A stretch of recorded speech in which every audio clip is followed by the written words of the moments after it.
वर्णानाम् अर्थसन्धानं रसानां छन्दसामपि मङ्गलानां च कर्तारो वन्दे वाणिविनायको। राम नाम में लीन है देखत सब मेरा, ताके पद वंदन करो जय जय श्री जलाराम। बोले जलाराम बाबानी जय। श्री साईनाथ महाराज की जय। एक भावથી બધા આપણે બધા ભગવાનને યાદ કરીએ, બધા જ મારી સાથે આપણે 2 મિનિટ महाराज से। हम राम जी के राम जी हमारे हैं, हम राम जी के राम जी हमारे हैं, हम राम जी के राम जी हमारे हैं, हम राम जी के राम जी हमारे हैं, हम गुरु जी के गुरु जी हमारे हैं, हम गुरु जी के गुरु जी हमारे हैं, हम बाबा जी के बाबा जी हमारे हैं, हम बाबा जी के बाबा जी हमारे हैं, हम राम जी के राम जी हमारे हैं, हम राम जी के राम जी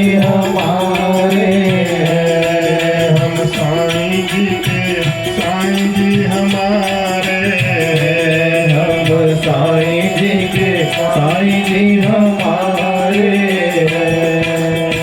बोले जलाराम बाबानी जय।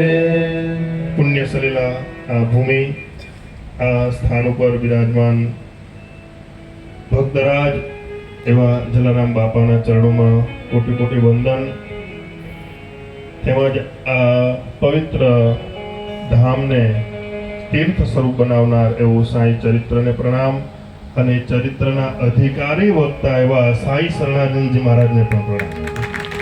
અધિકારી વક્તા માણસ મહેનત કરે તો સંપત્તિ ભેગી કરી શકે, સારી કોઈ પણ રીતે માણસ 1 નંબર 2 નંબર ગમન કરી અને ધનવાન બની શકે, પણ ભગવાનની કૃપા હોય તો ભાગ્યવાન બનાય। અને ભાગ્યવાન ક્યારે થઈએ? જ્યારે સંતની કૃપા હોય ત્યારે। પૂજા પાઠ યજ્ઞ કરીએ તો યજ્ઞનું ફળ ભગવત દર્શન છે, ભગવાનની પ્રાપ્તિ થાય। ભરદ્વાજ ઋષિને ત્યાં ભગવાન આવ્યા, ભગવાનના દર્શન થયા અને ભગવાન વનવાસમાં આગળ વધ્યા તો રાજી થયા, સ્વાગત કર્યું, સન્માન કર્યું। પણ પછી ભગવાન ગયા પછી ભરદ્વાજને થયું કે હવે મેં મારી અનુષ્ઠાન યજ્ઞ તપ કરતો હતો એટલે સંધ્યા વંદન પૂજા પાઠ કર્યો, એનું મને ફળ મળી ગયું, ભગવાન મળી ગયા। પણ એના શંકા થઈ કે હવે ભગવાન મળ્યાનું ફળ શું મળવાનું, મને ભગવત પ્રાપ્તિનું ફળ શું? તો થોડો વાર થયો એટલે એ જ રસ્તા ઉપરથી રામજીના ભાઈ ભરતજી આવ્યા। એટલે ઋષિ ખુશ થઈ ગયા કે ભગવાન મળ્યાનું ફળ છે કે કોઈ સંતનું મળવું। સંત ભરતજીના દર્શન થયા। એમ આ પૂજા પાઠ, આ યજ્ઞ, એનું ફળ શું? તો ભગવત પ્રાપ્તિ। અને ભગવત પ્રાપ્તિનું ફળ શું? તો કે આપણને આવો સત્સંગ મળવો। અને આ ધામ, આ નિમખલ ધામ વધારે તો ભાગ્યશાળી એ છે કે જેણે આ જમીન આપી છે। એને જમીન ઉપર જેટલા વર્ષ સુધી વાવ્યું હશે ને ખાધું હશે, પણ હવે જે વાવ્યું છે ને એની કેટલી પેઢીઓ ખાશે। અહીંયા કેટલું સાઈ શરણાનંદ જે ભજન કર્યું, મને એની ધૂન બહુ ગમે છે મહારાજ। તમે જે ધૂન સ્ટાર્ટ એટલે લ્યો છો ને, મને બહુ ગમે। જે રામજીની ધૂન મને સાંભળ્યા તો હું સાંભળવા જ આવ્યો હતો ધૂન। બહુ સરસ સુરમાં ગાય છે। આ ભજન બહુ મહેનત કરીને ત્યારે પાકે, પણ પછી એ બધાને કર્ણપ્રિય લાગે, હૃદયસ્થ બને, કંઠસ્થ બને ઉદરગાર જ્યારે થાય જ્યારે બહુ ભજન કર્યું હોય ને ત્યારે. અને અમારે તો નાતો છે પ્રેમનો, અને આ કથા તો બદ્રીનાથથી આવી છે. બદ્રીનાથનું પુણ્ય બે વાર બદ્રીનાથ જઈને આવ્યા છે, અને બદ્રીનાથનું પુણ્ય તમને અહીંયા પ્રાપ્ત થઈ રહ્યું છે ડબલ. અને આ નિમખલ ધામનું પણ ભાગ્ય કેવું કે અહીંથી પાછું વીરપુર જવાનું છે. આ જલારામ ધામ થી, આ નિમખલ જલારામ ધામ થી પાછી જલારામ વીરપુરમાં સાંઈ ચરિત્ર ગાવાના છે. તો એ કેટલો સુયોગ થયો છે. આવો યોગ બનાવી તો ન બને, ભગવાન બને તો બનાવી જાય. એટલે મારી ખૂબ પ્રસન્નતા. અને 5 મંત્ર 5 શ્લોક આવડી જાય એટલે પછી માણસ થોડાક ઊંચો જ હાલતો હોય. પછી કોઈના હાથમાં આવે. પણ આટલું મોટું ભવ્ય, હું તો કહું કે હવે શિરડી છે ને, બીજું શિરડી આપણું પંચલાય છે. આટલું મોટું ભવ્ય બનાવી દેવું, છતાંય આવ સહજ થવું, આવ સહજ. નાના છોકરા હોય તો નાના છોકરા નહીં બોલાવે, બેન નીકળે તો બેન નહીં બોલાવે. કોઈ પણ હોય ને એક ભાવ પોતાનો, આ નથી આવતું. વિદ્યા તો આવી જાય, જ્ઞાન આવી જાય, પણ પચે ક્યારે? જ્યારે વિવેક આવે ત્યારે.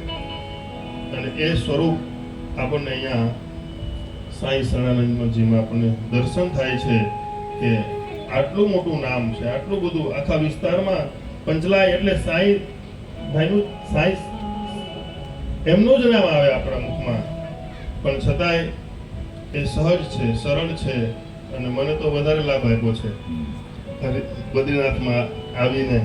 અને વિશેષ તો હું કહું કે હવે જ્યારે આમ તો સંકલ્પ છે જ એમનો, પણ જ્યારે વિશેષ જ્યારે આપણે ભગવત કૃપા થશે ત્યારે વિષ્ણુ પુરાણ એ આપણે પંચલાયમાં, સાંઈધામમાં, તીર્થધામમાં વિષ્ણુ પુરાણની કથા થવાની છે. તેમાં આપ બધા આખું ગામ સાવધાન આમંત્રિત છો. ત્યારે વિશેષ આપણે લાભ લેશું. અને આ એવું છે કે જેટલું પીએ ને એટલું વધતું જાય, જેટલું બોલીએ એટલું વધતું જાય. બધા કઈ સાંભળવા યોગ્ય હોતા. કોઈ બોલતું હોય ને તો આપણે કહ્યું કે આવા બંધ કરે તો સારું, નહીં તો આ બધું પણ વિખાઈ જાય. પ્રિય બોલના સજ્જનતા દાતારી સુરપંથ, એતે અભ્યાસે ન મિલે બિનુ કૃપા ભગવંત. અમુક વસ્તુના ટ્યુશન ક્લાસ ન હોય પ્રિય બોલવાના, કે અમારા છોકરાને 2-3 મહિના ભણાવો અને સારું બોલતો થઈ જાય, એના ટ્યુશન ક્લાસ ન હોય. એ તો એના બાપ દાદાના પુણ્ય હોય તો છોકરો સારું બોલે. પ્રિય બોલના સજ્જનતા, સારું જીવવું, સજ્જન બનીને જીવવું, એ વડીલોનું પુણ્ય હોય તો થાય. અને આવું સચ્ચરિત્ર આપણે ત્યાં એક અનેક સંતોનું ચરિત્ર છે, એમાંનું જ આ એક ચરિત્ર છે. જલારામ ચરિત્ર છે, હનુમાન ચરિત્ર છે, આપણે ત્યાં ભક્તમાલ ચરિત્ર છે, નાભાજી મહારાજે ગાયું છે, જ્ઞાનદેવ, તુકારામ, કેટલાય સંતો થયા. એમ એક સંત એવા સાંઈરામ મહારાજ. અને એ જ ભાવ મને પંચલાયમાં દેખાય છે. જેમ બાબા ત્યાં બેઠા બેઠા ભજન કરતા ને, એમ આપ બેઠા બેઠા ભજન કરે. જે આવે એનું કામ થઈ જાય, જે આવે એ મનોકામના થઈ જાય. કેટલું અદ્ભુત છે. ફકીર બેઠા બાजार में मांगत सबकी खैर, ना किसी से बंदगी और ना किसी से बैर. આ થવું બહુ અઘરું છે. વાલા થાય તો કોઈ દુશ્મની થઈ જાય, પણ આમાં એ બધાનું સાથે રહીને ચાલવું. મને બહુ આનંદ થયો અહીંયા આવવા મળ્યું અને કથા શ્રવણ કરવા મળી. 52 અધ્યાયનું આ ચરિત્ર છે, ચેપ્ટર છે, મેં પણ આખું વાંચ્યું છે. તો એ બદલ આપ સૌનો આભાર. અને આવું મોટું સત્સંગ ધામમાં અને આ જલારામ ધામ જે બનાવ્યું છે, એમાં નિલેશભાઈ અને બધા જે સેવા ભાવ કરે છે, મને કીધું કે એમાં વધારે ફાળો અમારા સતીશભાઈનો જ છે. આમાં નિલેશભાઈ પણ નિખાલસતાથી બોલી દીધું કે આમાં બધું કરતા ધરતા તો એ જ છે. તો એ સાંઈ બાબા છે, તો એ આદેશ તો કરે બાબા. નિમિત્ત તો કોકને બનાવે, નિમિત્ત બનવું જ પડે. નિમિત્ત માત્રમ ખરું સવ્ય સાચિન. તો આ ધામમાં અદ્ભુત ચરિત્ર. અને હાથે શું લઈ જવાના તમારી સાથે શું આવવાનું છે? તો એક પદ એક જ લીટી હું ગાઉં કે તને મળ્યો મોઘો મન ખોરે બાંધી લેને ભવનું ભાથું. તને મળ્યો મન ખોરે બાંધી લેને ભવનું ભાથું. આપણે જ્યાં જવાના છે, સ્વર્ગ કયો કે જ્યાં લોકમાં જવું હોય, બ્રહ્મલોકમાં જવું હોય, જ્યાં જવું હોય, આપણે તો અહીંયા પાછું આવવું છે. ત્યાં જઈને પાછું અહીંયા નીમખલમાં જ આવવું છે, જલારામ મંદિરમાં જ આવવું છે, કથા જ કરવી છે. પણ જવું તો પડશે એક દિવસ. તો રસ્તામાં હું લઈ જવાનું? આપણી હારે શું આવવાનું? તને મળ્યો મોઘો મન ખોરે બાંધી લઈને ભવનું ભાથું. થાને ગુરુ ભક્ત સાચો રે ફેરો તારો સફળ થાશે. કોણ જાણી શકે કાળને રે સવાર કાલ કેવું થશે. આ કાયા માથે હંસલો રે તો ચિંતાનો ઉડી જશે. આ કાયામાંથી હંસલો રે ઓ ચિંતાનો ઉડી જશે.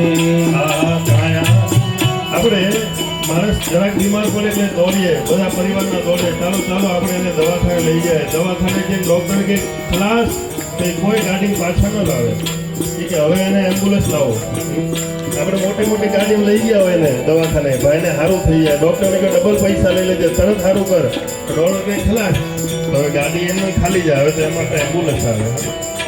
તારી મોટી મોટી ગાડી કોઈ હારે આવતું જ નથી. ભાવ બહુ સરસ છે, પણ અહીંયા આવું સત્ચરિત્ર થવાતું હોય.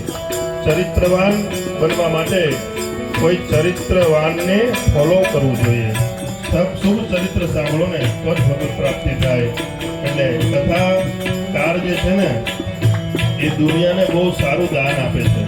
દાન શ્રેષ્ઠ દાન કોણ છે? કથાકાર કરે છે. કથાકાર કયું દાન કરે છે? તે કથાકાર જે છે ને એ ભગવાનનું દાન કરી નાખે છે. શ્રોતાઓના હૃદયમાં જલારામ બાપા ફિટ થઈ જાય, પ્રતિષ્ઠિત થઈ જાય, એની પ્રતિષ્ઠા કરી નાખે. ભટકતો જીવ આજુબાજુમાં એકવાર અહીંયા બેસી જાય, આવીને 5 મિનિટ સાંભળે, પછી આખી કથા સાંભળીને જાય અને અહીંથી બહાર નીકળે ને પછી જલારામ બાપાનો ભગત જ બની જાય કે સાંઈ બાબાનો ભગત જ બની જાય. પણ એકવાર આ મંડપમાં આવવું જોઈએ, સરેન્ડર કરવું જોઈએ, સામે આવવું જોઈએ.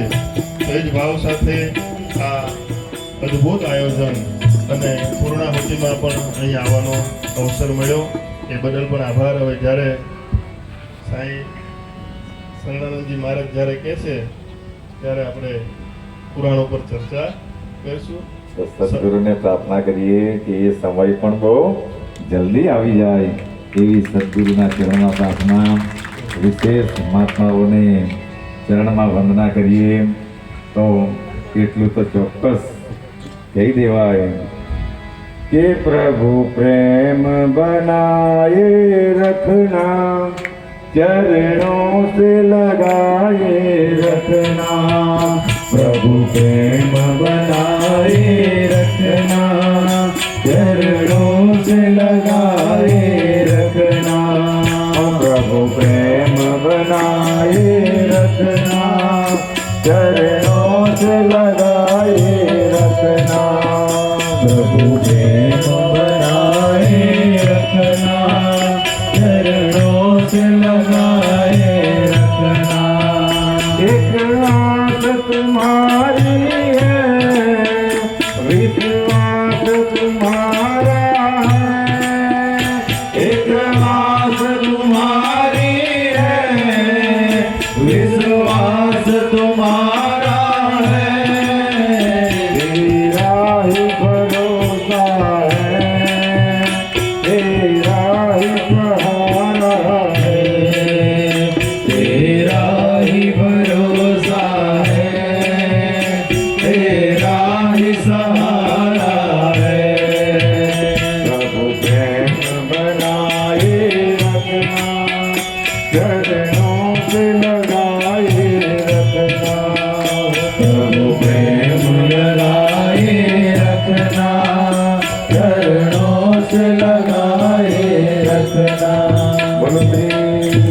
સચ્ચિદાનંદ સદગુરુ સાઈનાથ મહારાજ કી જય. તો આવા સમર્થના આશીર્વાદ જ્યારે પામર જીવોને પણ હાથ પડી જાય તો આપણું જીવન ધન્ય થઈ જાય. એમની જોડે અમે એમના માધ્યમથી બદ્રીનારાયણની કથા, એ વિષ્ણુ પુરાણની કથા એ બદ્રીનારાયણમાં સાંભળવા ગયા હતા. અને રોજ ને રોજ ત્યાં એ બદ્રીનારાયણની અંદર તપન કુંડ છે. જો 4 ધામોનું એક ધામ એ બદ્રીનાથનું ધામ, અને ત્યાં ભગવાનના ચરણ છે. અને ભગવાને કેવી વ્યવસ્થા કરેલી હિમાલય પર પણ, કે મારા ભક્તો આવે અને હિમાલય પર કદાચ ઠંડા થઈ જાય તો એ અગ્નિદેવને સાક્ષાત ત્યાં ચારેય ધામમાં વિરાજમાન કરેલા છે. અને એ કુંડની અંદર ભક્તો સ્નાન કરે. અમે તો જયંતિભાઈને જઈને આખા કુંડમાં ઉતરી જ જતા, ગળા સુધીનું પાણી, અને અંદર ડૂબકીઓ લગાવી. પણ એટલો સારો અહેસાસ થાય કે અંદરથી નીકળવાનું જ મન નહીં થાય એવું બદ્રીનારાયણનું ધામ. અને રોજ ને રોજ ત્યાં વિષ્ણુ સહસ્ત્રના પાઠ કર્યા. અને 4 દિવસ અમે કર્યા. અને ચોથા દિવસે એવું નક્કી કરવામાં આવ્યું કે કાલે આપણને સ્લીપ કાઢીને પણ જો અંદર જવા પડે તો જવું, પણ આ વિષ્ણુ સહસ્ત્રની પોથી બદ્રીનારાયણના ચરણમાં અર્પણ, એમના આશીર્વાદ લેવું. અને ભક્તોની ભાવના ભગવાનને ખબર જ રહી. અને બીજા દિવસે જ્યારે અમે સવારના ટાઈમે ગયા, લાઈનો લાગેલી હતી. પણ જેવા અમે 5 નજીક ગયા એટલે એ એમનું જે શ્યામ વર્ણ શરીર હતું એ એટલી બધી એમનું તેજ હતું. તો જ્યાં અમે નજીક ગયા એટલે એમણે પ્રવચન ચાલુ કરી નાખ્યું કે તુમ સબ લોગ ક્ષીર સાગર में आए हो. બધાને ઉદ્દેશીને કહેલું, मुझ में ही सब, पृथ्वी आकाश वायु सब मुझ में है. અને અમે કદાચ કથાઓમાં સાંભળેલું કે ભગવાન આવી રીતે પણ આવી શકે, એટલે મારાથી આ લોકોને કહેવાયું કે આના પગ આપણે પકડી લેવાના છે. અને જ્યાં વળીને નજીક ગયા એટલે અમે બધા એના પગ પકડી લીધા અને પોથીને એમના ચરણમાં મૂકી દીધી. અને પછી એમણે એમ કહ્યું કે તમારી બધી પૂજા પાઠ ભક્તિ એ પ્રભુના ચરણ સુધી પહોંચી ગઈ. પ્રભુના ચરણ સુધી, કારણ કે અમારી તો ખાલી ચર્ચા તો અમે જ બધાએ કરેલી, પણ એમણે સાક્ષાત કહી દીધું. અને એ મંદિરની જગ્યા તો નાની, અમે ખાલી પરિક્રમા કરીને આવ્યા એટલી વારમાં તો એમની જગા પર ગયેલા. તો એ બદ્રીનારાયણને યાદ કરી લે. બોલો બદ્રીનારાયણ ભગવાન કી જય. અને એ નારાયણને પ્રાર્થના કરીએ કે અમારા ભક્તો પણ મુખ્યમાં અમે બધા એટલે અમારા પર કંઈ ને કંઈ તો આશા રાખે. એટલે આજ સુધી જ્યાં જ્યાં ગયા તો એ લોકોએ એક આશા રાખી કે ચાલો તમે ગયા એટલે અમારો પણ નંબર લાગે. એટલે બધા ભક્તોને આજ સુધી ક્યાં ક્યાં ફેરવી લાવ્યા. પહેલા અમે ગયા પણ પ્રયાસો કર્યા એટલે એ લોકોને બધાએ ફેરવી લાવ્યા. એટલે એ હરિહરના ધામ, જો ઉત્તરાખંડ એ હરિહરનું ધામ છે, એ વિષ્ણુનું અને શંકરનું ધામ છે, એનો એરિયો છે. ત્યાં ગયા આવ્યા છે. અને ત્યાં અમારા સુખ માટે કે સંપત્તિ માટે કંઈ નહીં માંગી આવ્યા, પણ અમારા ભક્તોનું કલ્યાણ થાય. કારણ કે હરિ તમારા નિરંતર પાઠ કરતા છે, તમારા રોજ ને રોજ વિષ્ણુ સહસ્ત્રના પાઠ કરતા છે. તો હે હરિ, આ બધા જ ભક્તોને તું તારા ચરણમાં લે, એ પ્રાર્થના કરી આવેલા છે. એટલે એક ને એક દિવસે પણ સંભરીએ 70 વર્ષ રાહ જોયેલી, તેમ તમારે બી થોડોક સમય રાહ જોવું પડે. કારણ કે ધીરજના ફળ હંમેશા મીઠા રહે. અને એ તો હરિ નક્કી કરે. એ જો લઈ જવાનો હોય તો આવતા વર્ષે જ બી લઈ જાયેલા છે, પણ એની મરજી પર આધાર રાખે. કારણ કે એ ભૂમિ હરિની છે. આપણે બધા સુખમાં રહીએ એને માટે હરિતા તપ કરી રહેલો છે. કેટલો દયાળુ ભગવાન છે, કેવી કેવી આપણા પર કે આપણે સુખ શાંતિમાં રહે એને લીધે તપ કરી રહ્યો. એમની ચરણ પાદુકા છે. જ્યારે જ્યારે સમય મળે તો આવા લાભો પણ લઈ લેવા જોઈએ.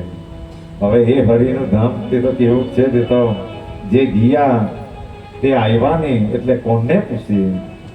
સ્વર્ગ ને નરક ક્યાં છે તેની તમને ને અમને ખબર નથી, પણ આવા સંતોના માધ્યમથી આપણે શીખેલા છે કે આપણે બધા હમણાં સ્વર્ગમાં જ જીવી રહેલા છે. હું કામ? કારણ કે આવું જલા બાપા જેવું ધામ આવા ભક્તો અને ભગવાનની ભક્તિ કરી રહેલા છે. સદગુરુના ચરણમાં બેહીને હરિના કીર્તન, સદગુરુની કથા કરી રહેલા છે. તો આના સિવાય બીજું કાં સ્વર્ગ છે? અને આપણા પર કોઈ ચિંતા નથી. આપણને ધન, બાર, બચ્ચા, જમીન, જાયદાદ, શરીર સારું બધું જ આપી દીધું છે. પણ તો પણ તે દિવસે પણ કહેવાની ફરજ પડેલી. આપણને દુઃખ એ વાતનું છે કે આપણા કરતા કોઈ પર વધારે છે. પણ જેના પર વધારે છે તેને ખાલી પૂછો કે તને કઈ દુઃખ છે, તો તેનું બીજા પર વધારે છે તેનું દુઃખ છે. એટલે આ પરંપરા હંમેશા ચાલી રહી છે. એટલે જે માણસો ભગવાનની ભક્તિ કરીને શાંતિ પ્રાપ્ત કરે તો તેને બ્રહ્માંડ સુખ મળી શકે. ને તો ગમે એટલું ભગવાન આપણને આપશે, પણ જ્યાં સુધી જીવડો એ એમ આપણી સાદી ભાષામાં જીવ પૂંજરાયેલો છે તો આપણને કંઈ પણ શાંતિ આપી શકવાનું નથી. કારણ કે આ દુનિયામાં આપણું કંઈ છે જ નહીં. આ શરીર પણ આપણું નથી, તો પછી બીજી વસ્તુની તો કોઈ પ્રશ્ન નથી. તો કથા તરફ આગળ જઈએ તો ધીમે ધીમે ધીમે બાબાનું શરીર પણ વયોવૃદ્ધ થવા લાગ્યું. ત્યાંની એક આ ઘટના કે એ રામચંદ્ર દાદા એમને તાવ અને બીમારી વધવા લાગી. જ્યારે કોઈ આરો નહીં રહ્યો તો ત્યારે એમણે બાબાને પ્રાર્થના કરવા લાગી કે બાબા, હવે શરીર સાથ આપી શકતું નથી, એટલે તારું નામ સ્મરણ કરતા કરતા મારું કદાચ શરીર તૂટી જાય તો મારો પણ બેડો પાર થઈ જાય. પણ પ્રાર્થના કરી એટલે એક દિવસે રામચંદ્ર દાદાને બાબાએ સપનામાં એમ કહ્યું કે એ રામચંદ્ર દાદા, તારો વોરંટ તો ખેંચાઈ ગયો, આવી ગયેલો હતો, પણ એ વોરંટ ખેંચાઈ ગયો, પણ મને તાત્યાની ધાસ્તી લાગી અને તાત્યાનું મારા પર બહુ મોટું ઋણ છે. જો બાબા પર કોઈ વધારેમાં વધારે જો કદાચ ઋણ ઉઠતું હોય તો એ વાઈજામાઈનું ઋણ એટલું બધું હતું કે જ્યારે બધા ભક્તો ચાલ્યા છે તો એમને સારી રીતે વિદાય આપીએ. તમે પધાર્યા, અમને ખૂબ આનંદ થયો. તમારા ચરણોમાં પ્રણામ કરીને આવો જ અમારા જીવો પર પ્રેમ રાખજો, અમારા ભક્તો પર પ્રેમ રાખજો, એવી તમારા ચરણમાં પ્રાર્થના. વિશેષમાં કંઈક આશીર્વચન આપજો એવી આશા રાખીએ. તો સુખરૂપ જાઓ, બધા શાંતિથી પહોંચી જજો. બધાને ખૂબ ખૂબ શુભકામના. ઓમ સાંઈરામ. તો શ્રીમન્નારાયણ નારાયણ નારાયણ, શ્રીમન્નારાયણ નારાયણ નારાયણ, ભજમન નારાયણ નારાયણ નારાયણ, ભજમન નારાયણ નારાયણ નારાયણ, હરિ નારાયણ નારાયણ નારાયણ, હરિ નારાયણ નારાયણ નારાયણ, બદ્રી નારાયણ નારાયણ નારાયણ, બદ્રી નારાયણ નારાયણ નારાયણ. બોલો સત્યનારાયણ ભગવાન કી જય. તો એ સાંઈ બાબાએ એમને મળસ કે સપનામાં એમ કહી દીધું કે તારું વરણ તો ખેંચાઈ ગયું છે, પણ મારા તાત્યા માટે મને ધાસ્તી છે. એ દશેરાને દિવસે એ સ્વધામ જવાનો છે. અને જ્યાં તાત્યાનું નામ આવ્યું એટલે બધાને ધાસ્તી લાગવા ગઈ. અને આ વાત ખાલી ને ખાલી 2-3 જણને જ ખબર હતી કે તાત્યા એ દશેરાના દિવસે સ્વધામ જવાનો છે. અને બાબાએ સપનામાં એ રામચંદ્ર દાદાને એમ કહ્યું કે તારું વરણ ખેંચાઈ ગયું છે. એટલે રામચંદ્ર દાદા ખાટલેથી ઉઠ્યા, એ ધીમે ધીમે હલચલ ચાલતો થઈ ગયો, પણ મનમાં એક ચિંતા રહી કે દશેરો નજીક આવતો છે અને તાત્યા જવાનો છે. જો આ દુનિયાની અંદર આપણને જેના પર બહુ પ્રેમ હોય અને તેના માટે આપણને ખબર પડે, એમ નહીં ખબર હોય ત્યાં સુધી કંઈ નહીં, પણ એકવાર જો આવા સમર્થો દ્વારા ખબર પડે કે આ મરવાનો છે, તો એ ચિંતાઓ આપણને થવા લાગે. આ દુનિયાની અંદર મરવાનું કોઈને પણ ગમતું નથી. હું કામ કોઈ કદાચ ગમે એવા બણગા ફૂકે અમારી જેમ કે, પણ જ્યારે સમય આવે તો સાંઈ બાબા જેવા સમર્થો પણ એમ કહેતા કે મેઘો જ્યારે મરી ગયો તો ત્યારે બાબા પણ કોક મૂકીને રડેલા. આ તો કોઈ પણ વસ્તુ કેવી હેલી છે, પણ જે દિવસે જીવ પર આવે એમ કેવું હેલું છે કે હા હા મરી જવા દે, પણ જે દિવસે મરવાનો દિવસ આવે, આપણો સ્વજન કોઈ મરી જાય, તે દિવસે દિલની વેદના ખબર પડે. તો તેમ એ તાત્યા પર બધાને જ બહુ પ્રેમ હતો, કારણ કે તાત્યા બધા કરતા નાનો હતો. અને પહેલેથી જ એ બાબાને પણ તાત્યા પર ખૂબ પ્રેમ હતો. બાઈજામાએ પ્રેમથી બાબાને રોટલા ખવડાવેલો, એ ઋણ બાબા પર હતું. તો એ માલસા પતિને ઘણીવાર કહેતા કે એ માલસા, આ વાયજાનું ઋણ મેં કયા જન્મમાં ચૂકવી જતા. આ વાયજામાઈનું ઋણ મેં કયા જન્મમાં ચૂકવી શકા કે જેમણે મને ભાવ અને પ્રેમથી વન વગડામાં શોધી શોધીને પણ રોટલા બનાવીને ખવડાવેલા છે.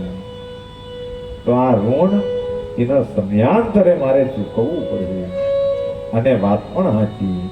જો આ દુનિયાની અંદર માય બાપ આપણને જન્મે ખાતા થાય તો મોટા થાય ત્યાં સુધી કરી કરીને ખવડાવે, અને એ જ છોકરાઓ મોટા થાય અને મા બાપોને ધિક્કાર કરી નાખે તો મા બાપુના હૃદયને કેટલી પીડા, કેટલો ધિક્કાર થતો હશે. કારણ કે જ્યારે નાનું બાળક હોય બધાને ગમે, કેટલા પ્રેમથી ખવડાવે, કેટલો લાડ પ્યાર કરે, અને જ્યારે કંઈક માંદું પડે તો રાતોની રાત જાગે. એ આખી રાતોની રાત પૂરી કરે અને છોકરાઓને ભણાવે ગણાવે. અરે ચાહે તો જમીન વેચીને પણ, જમીન પંચાલે મૂકીને પણ છોકરાઓને ભણાવે.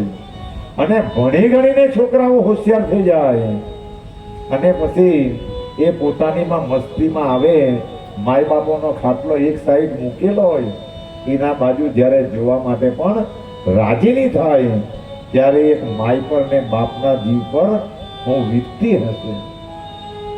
એના મનની અંદર હું વિચાર આવતો હશે કે કેટલી કેટલી વેદના વેઠી અને આજે ઓફિસર બની ગયો, તો કોઈ બીજા બાજુ જોવાની તો દૂર વાત, પણ માય બાપો બાજુ પણ જોવા જ્યારે માણસ નહીં ચાહે તો ત્યારે એક ખરાબ આંખ, એ ખરાબ આંખ કે જે અમંગલકારી, જેનું વર્ણન સંતોએ અમંગલમાં મૂકેલું છે. જેમ આપણે કોઈ જગ્યાએ પ્રસાદ લઈએ અને આપણી તૃપ્તિ થાય અને અંદરથી એક આંખ સહજ નીકળી જાય, તો જેમ એ આંખ એ મંગલકારી, કલ્યાણકારી, પણ જે વર્ણન કરવામાં આવ્યું એ આંખ અમંગલકારી. જેમ એક મોબાઈલ, આની અંદર કંઈ પણ કનેક્શન નહીં મળે, કોઈ પણ કનેક્શન નહીં મળે, પણ કોઈક જગ્યાએ આપણે પ્રસાદ લઈએ અને આપણી તૃપ્તિ પેટ અનુભવે, આપણો આત્મા તૃપ્ત થાય અને એક ધુઆ નીકળી જાય. તો જેમ આ મોબાઈલમાં કોઈ વાયરોનું કનેક્શન નહીં મળે, પણ અહીંયા અમેરિકાનો નંબર કાઢે અને ખાલી આમ કરે એટલે અમેરિકામાં તે જ વ્યક્તિ પાસે જઈને એ રીંગ વાગે. કનેક્શન નહીં મળે તો બી પહોંચી જાય. એવી રીતે જે માણસો અન્નદાન કરે અને એ ભક્તો ખાય અને અંદરથી સારી આંખ નીકળે, ભલે કનેક્શન કોઈ નહીં હોય પણ એ જેણે અન્નદાન કરેલો હોય એના ખાતામાં પહોંચી જાય. આ અન્નદાનનો મહિમા. અને એવી રીતે જ બધું આવું પણ આ દુનિયાની અંદર લીધેલી હાઈઓ એ કોઈ પણ દિવસ ફળ આપવા વગર રહેતી નથી. એટલે જ્યારે કર્મો કરવાના આવે ત્યારે માણસે ખૂબ વિચાર કરીને, જેમ ગણપતિ દાદાની જેમ 100 વાર વિચાર કરે અને 1 વાર કરે, પણ કરે તો પાકું જ કરે. તેમ જ્યારે ખરાબ કર્મોની વાત આવે તો ગમે એવા ભાઈ બંધુને છોડી દેવાના, પણ પાપો તરફ વળવાની જરૂર નથી. તો એ સાંઈ બાબાની પણ આવી સ્થિતિ જ્યારે થઈ અને એ તાત્યા માટે બાબાએ કહી દીધું